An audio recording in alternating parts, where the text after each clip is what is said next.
पर अपने पूर्व जन्म की कथा सुनाई कि महाराज पिछले कल्प में मैं एक दासी का पुत्र था।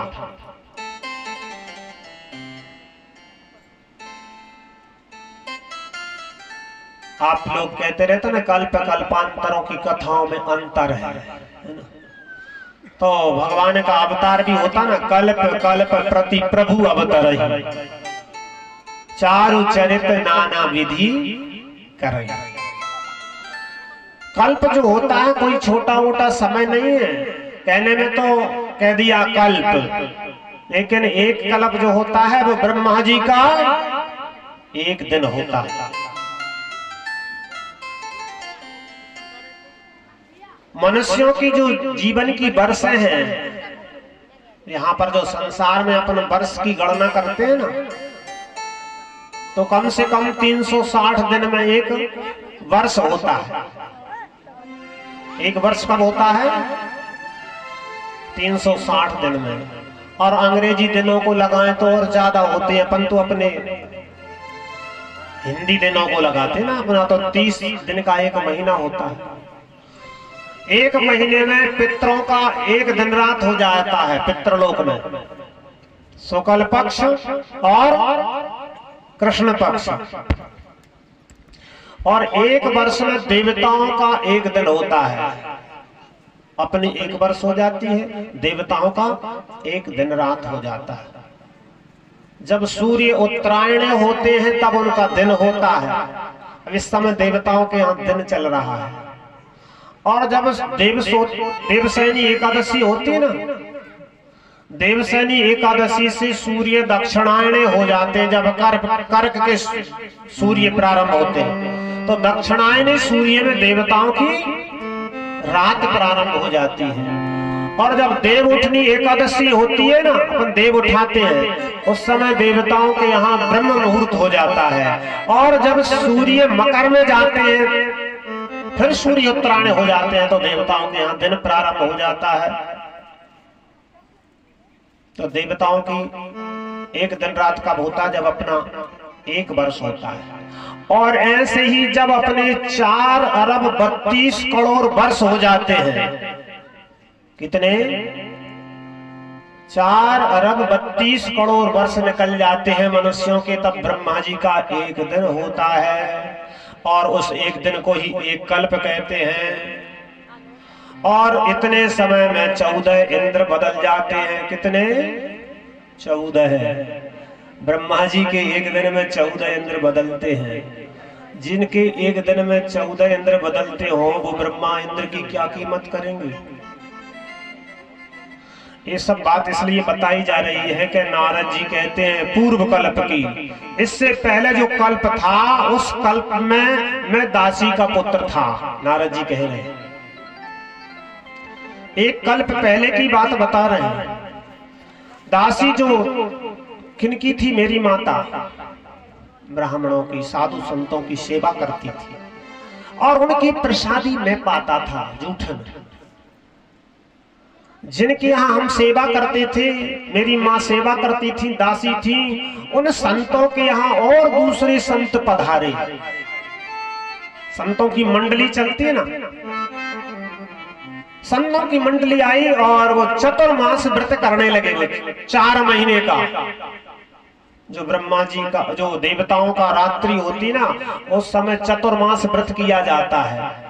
देवसैनी एकादशी से देव उठनी एकादशी तक 4 महीने का जो व्रत होता है चतुर्मास व्रत कहलाता है। उस समय में चंद्रायण व्रत भी करते हैं। तो चतुर्मास व्रत करने के लिए साधु संत उस आश्रम पर आ गए जहां पर हम रहते थे।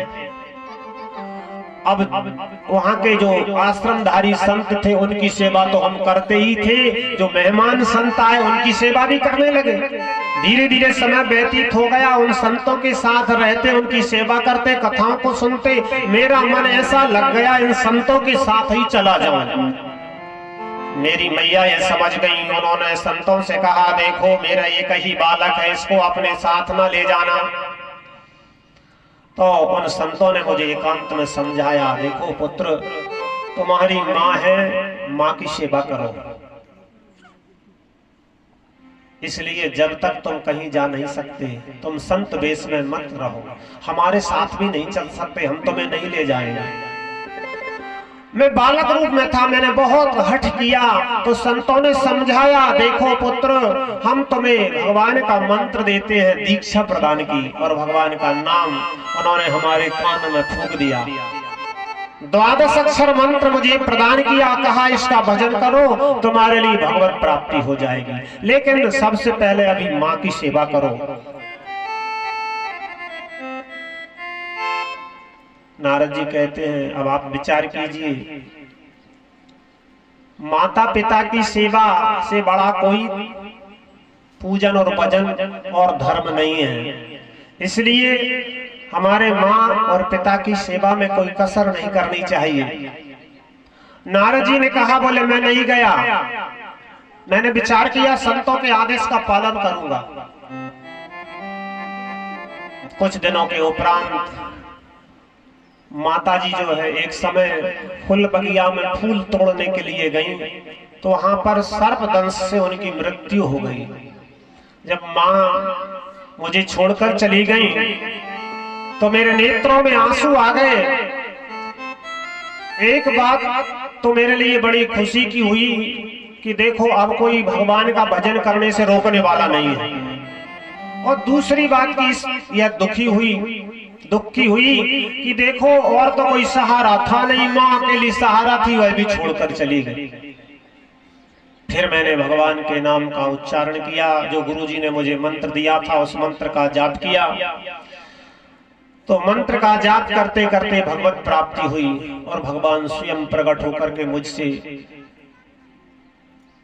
गले लगा करके कहते हैं, पुत्र अगले कल्प में तुम ब्रह्मा के पुत्र बनोगे, और तुम्हारे लिए मेरी भक्ति प्राप्त हो गई है। भक्ति ऐसी है जो कभी मिटती नहीं है। ये भी ध्यान देने योग्य बात है। हम संसार के जो भी काम कर रहे हैं वो तो सब मिटने वाले हैं, लेकिन भगवान की जो भक्ति करता है, जो प्रेम होता है, वो कभी मिटने वाला नहीं है।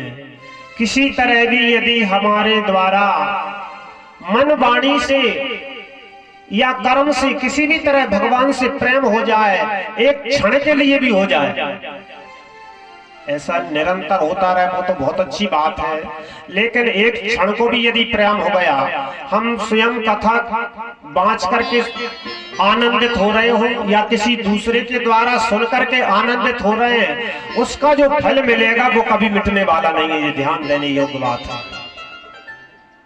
उस समय जो शुभ कर्म हो जाएगा,